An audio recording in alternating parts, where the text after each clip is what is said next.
Friends, உங்களுக்கு ஒன்று காட்ட போகிற வீடியோவை ஃபுல்லாக பாருங்கள். காலையிலேருந்து மழை வருதுன்னு சொன்னாங்க துபாயில். ஆனால் மழை வரல. பட்டு பயங்கர புழுதி காற்றோட மேகமூட்டம் எல்லாம் மூவ் ஆகுறது நல்லா பார்க்க முடியுது. பாருங்கள், நல்லா உத்து பார்த்தீங்கன்னா மேகங்கள் எல்லாம் அப்படியே மூவ் ஆகுறது, அந்த கருமேகங்கள் எல்லாம் மூவ் ஆகுறது நல்லா பார்க்கலாம்.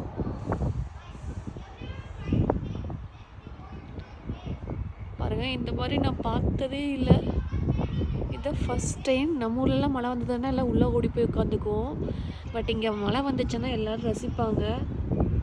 ஒரு பொழுதிய புயல் காற்றோட வர்ற மாதிரி வருது. அப்படியே மூவிங் ஆகிட்டே இருக்குங்க. இங்கே மட்டும்தான் பார்த்தா அந்த சைடு இருந்து வருதுங்க. பாருங்கள், அந்த பக்கத்துலேருந்து உங்களுக்கு தெரியுதா? இதெல்லாம் வந்து பொழுதி காற்றோட வந்துட்டுருக்கு. காற்று பயங்கரமாக அடிச்சுட்டு வந்துட்டுருக்கு. செமையாக இருக்குது. பயங்கர குளிராகுது கிளைமேட்டும். பாருங்கள், அதை ஃபுல்லும் அந்த மிஸ்ட்டு மாதிரியே ஃபுல்லாக படிஞ்சு இந்த சைடு அப்படியே வந்து அப்படியே இங்கே மூவிங் ஆகிட்டே வருது. பாருங்கள், அப்படியே போகிறதெல்லாம் உங்களுக்கு அப்படியே தெரியும்.